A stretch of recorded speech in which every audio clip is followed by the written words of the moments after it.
Learning with Subrata YouTube channel তোমাদের সকলকে স্বাগত। প্রিয় পঞ্চম শ্রেণীর ছাত্রছাত্রীরা, আজকে আমরা করব দেখো তৃতীয় পর্যায়ক্রমিক মূল্যায়ন অর্থাৎ ফাইনাল পরীক্ষার গণিতের যে প্রশ্নপত্র, সেই প্রশ্নপত্র সংস্থার প্রশ্নপত্র নিয়ে আলোচনা করব। তো এটা একটা সংস্থার প্রশ্ন, অনেক স্কুলে এই প্রশ্নটা এসেছে, সেই প্রশ্নটা আমি তোমাদেরকে দেখাচ্ছি।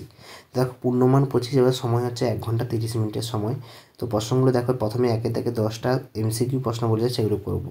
3 অঙ্কের ক্ষুদ্রতম সংখ্যা ও 2 অঙ্কের বৃহত্তম সংখ্যার মধ্যে পার্থক্য, তাহলে এটা কত হবে 1। 3 অঙ্কের বৃহত্তম সংখ্যা ক্ষুদ্রতম সংখ্যা হচ্ছে 100, আর 2 অঙ্কের বৃহত্তম 99, পার্থক্য হচ্ছে 1। দুটি মৌলিক সংখ্যার গসাগু কত হয় না 1। তারপরে দেখো 1-এর 4, 1-এর 4, 1-এর 4, 1-এর 4 কবার আছে 5 বার, তাহলে 5 বার থাকলে 5/4, এটা হবে কত 5/4। 4-এটা 100 এর বর্গমূল কত, উত্তর হবে 10। 4 ও 6 লসাগু কত, 4 ও আমরা 6 যদি লসাগু করি, আমরা যদি 2 এ দিই, 2 2 4, 2 3 6, তাহলে 4 3 কত, উত্তর হবে 12। অ্যান্সারটা কত হবে 12। কোন সংখ্যাটি 24-এর উৎপাদক নয়? 9 নাম থেকে কোনো 24 নেই, 24-এর উৎপাদক 9 হতে পারে না।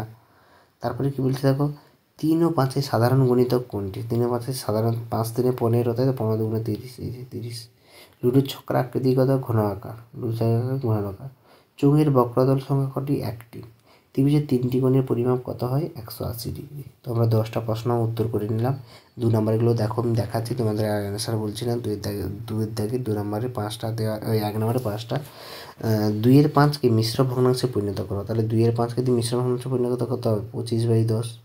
তো এটা করলে কত হবে 2 পূর্ণ 5-এর 10, হ্যাঁ 2 পূর্ণ 5-এর 10। 10-এর বর্গের বর্গমূল কত হবে 10 হবে, 10-এর বর্গ হচ্ছে 100, এর বর্গমূল হবে 10। লুডোর ছক্কা কয়টি হিসেবে তোমরা করবে, এটাকে 520 সেকেন্ড কত মিনিট কত সেকেন্ড ভাগ করবে 60 দিয়ে। তো আয়তক্ষেত্রের পরিসীমা সূত্র কি? আয়তক্ষেত্রের পরিসীমা সূত্র হচ্ছে দৈর্ঘ্য গুণিতক 2 ইন্টু দৈর্ঘ্য গুণিতক প্রস্থ, 2 ইন্টু দৈর্ঘ্য যুক্ত প্রস্থ, তাই তো। আয়তক্ষেত্রের পরিসীমা 2 গুণিত দৈর্ঘ্য যুক্ত প্রস্থ, তাই তো, দৈর্ঘ্য যুক্ত প্রস্থ। তারপর এটা দেখো, আয়তক্ষেত্রের পরিসীমা সূত্র হয়েছে বৃত্তের বৃহত্তম জায়গা কাকে বলে? ব্যাসকে। বৃত্তের ব্যাসকে বৃত্তের বৃহত্তম জায়গা বলে, ঠিক আছে। 3-এর দাগে দেখো কি বলেছে, 3-এর দাগে 2 নম্বরে 5টা প্রশ্ন প্রত্যেকটা দিয়েছে, দেখো এখানে 7টা দিয়েছে, এদের মধ্যে 5টা তোমাদের করতে হবে। 4-এর দাগে দেখো, 4-এর দাগে 1 নম্বরের 5টা দিয়েছে, দেখো ছোটো ছোটো প্রশ্ন। যে কোনো একটি, আচ্ছা একটা করতে বলছে 5 নম্বরে একটা, তো এতগুলো অথবা দিয়েছে, তোমরা দেখো যে কোনো একটা করতে হবে।